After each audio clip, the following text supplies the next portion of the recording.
Hare Krishna. We're going to speak about the proper and improper application of the words "we are not this body." We all know that we are not the body, but most of us accept this theoretically. In our day-to-day life, most of the time, we are still acting under the impression that we are the material body. And this is normal, and there is a provision for this, because this is why Varnashrama exists. Varnashrama gives opportunity to people like us who theoretically understand that they are not the body, but are practically still attached to the body. Varnashrama gives them opportunity to act in a way that they are gradually elevated to the understanding that they are the spirit soul and not the body. And the same applies to the process of sadhana bhakti. For example, when at 4 a.m. the alarm starts ringing, we are given the opportunity to act as the spirit soul. We can get up, take a shower, put on fresh clothes, put tilak, and attend the Mangalarati. We are given the opportunity, when we are giving the vows, the four relative principles, we are also given the opportunity to act on the platform of the soul, although the urges of the senses are still there. We are given opportunity when we are asked to go out to distribute Srila Prabhupada's books, out in the cold street and against and in spite of the protests of the mind and the senses. We are given again opportunity to act on the spiritual platform, the platform of the soul, the constitutional position of the soul, Svarupena Vivastiti, of eternal servant of Krishna. So, a healthy dose of stretching our limits beyond our zone of comfort is required in order to advance spiritually. This should be done, of course, according to the time, place, of circumstances. Shouldn't be too harsh. We had this experience in the past. But still, it should be done. Therefore, we have these days as Ekadashi, for example, when we are supposed to fast and possibly not drink water also. Therefore, we have the festival days of the appearance of the Lord, when we also are supposed to fast and not drink water, and also be engaged in more service of the Lord. Because in this way we increase our proper spiritual identification and decrease our material identification. That's why we have the Kartik month, the Purushottama month. That's why we have the Prabhupada Marathon. These are all opportunities for us to practice, to put in practical life, to apply this knowledge, so far theoretical, that we are not the body, we are the spirit soul, we are servant of Krishna. Of course, we don't always take these opportunities very seriously, very eagerly. This is because we are still attached to the material pleasures. And in other words, we are still attached to the illusion that we are matter. Also, we don't often spend time contemplating that we are not the body. And this is why when we hear we are not this body in a lecture, often this is so boring that it borders torture for us. I have heard this so many times, millions of times. I'm not the body. I want to hear something new. Please tell me some nice story about Krishna, some nice pastime. We're thinking like this, forgetting all the time, meanwhile, that in order to appreciate the stories about Krishna, we have to be on the spiritual platform. First of all. Of course, the way to get there is by listening to the stories about Krishna. So, we're thinking, this is not interesting because it is not important for us. That's why we don't spend time contemplating. Let's say if we have some very important problem, we will think all the time about this problem. We'll try to find a way how to solve the problem.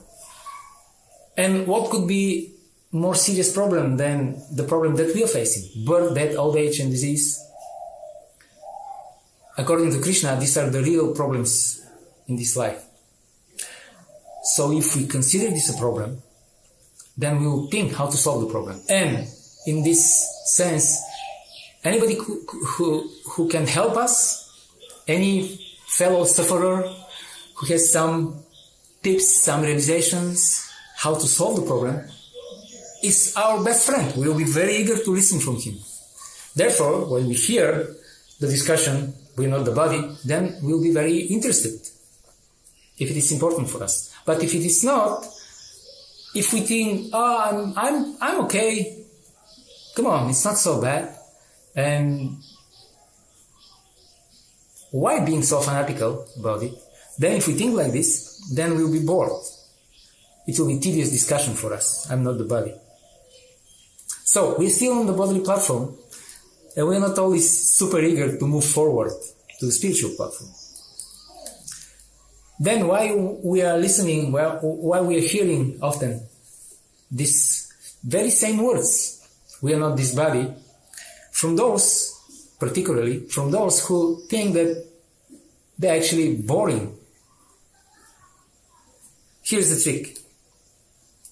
Instead of using this Mahavakya, I'm not the body, we are not the body, as a inspiration for spiritual advancement, sometimes we use it to rationalize our material attachments. And this sounds like a paradox, and it is a paradox, and precisely this is a problem. Precisely because of this, there is a problem. We are using I'm not the body instead as an impetus for overcoming our conditioned nature, as a motivation to get out of the material world, to surrender to Krishna. We're using it in order to deepen our material attachments. And how is this done? For example,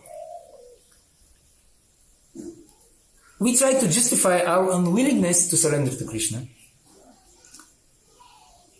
by using I'm not this body as a way to prove our claim to positions of power, of social prestige, of Dhanam, Janam, Sundarim, wealth, followers, and beautiful women, precisely the things that are avoided by the devotees. For example, we hear often people saying, we are not this body Prabhu, therefore I demand that I will be allowed to be the temple president, the guru, I should be allowed to give the lecture on the Sunday feast, to lead the kirtan, to worship the deities at the festival so that everybody can see my expertise in worshipping. It is curious that all these claims are laid upon positions of social prestige.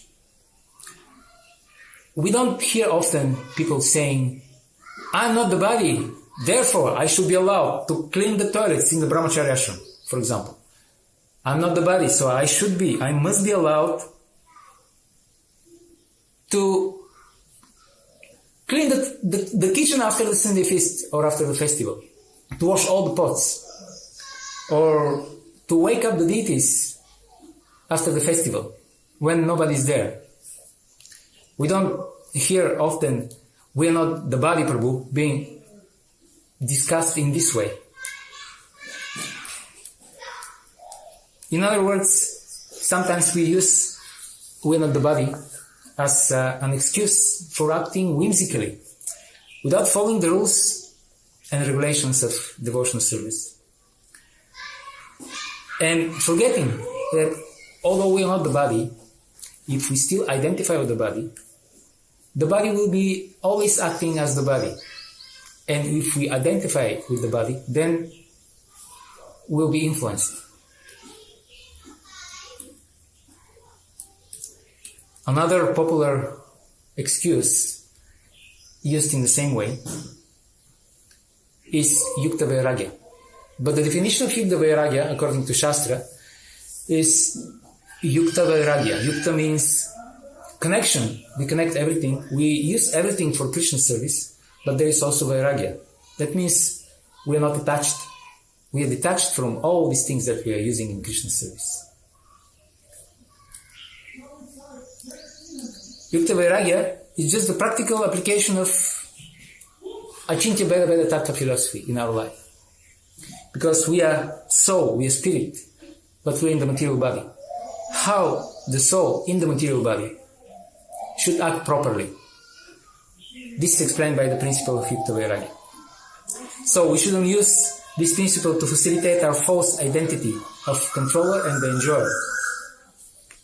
Just like with I'm not this body. I'm not this body, I can do anything. Yukta Vairagya, I can engage anything.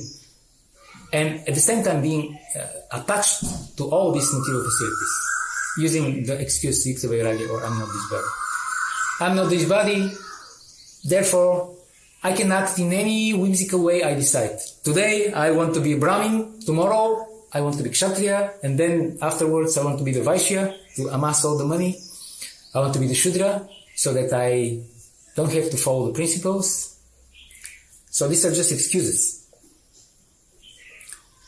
We see also in the spiritual world, the liberated, the most advanced devotees, they don't follow this. For example, Mother Yashoda, she can say, I'm not the body, I can do the yagya, I can do the worship. Of course, she is her body because she is Krishna's mom. Her body is completely spiritual. Still, she's not doing this. She's performing her own duties. Because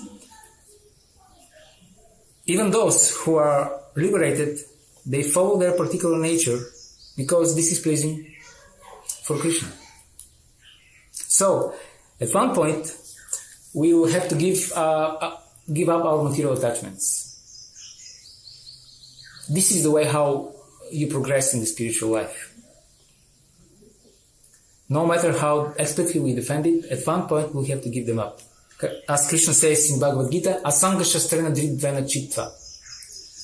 We should use Shastra and Dharma for spiritual advancement, not for rationalizing, not for justifying our material attachments. This is the proper use of intelligence. Intelligence should be used to understand how to properly apply Shastra in our life. Not how to find mistakes or loopholes or excuses not to follow Shastra. To have material attachments is okay. We all have material attachments. But to hold on to these attachments and to justify, to rationalize them, in other words, to claim that Kevala Bhakti or the pure devotional service is on the same level as with Mishra Bhakti or the mixed devotional service, then this is not okay. This is actually a philosophical deviation. And we should remember that Srila Prabhupada was very lenient with sensual fall downs, but he was very strict with philosophical deviations.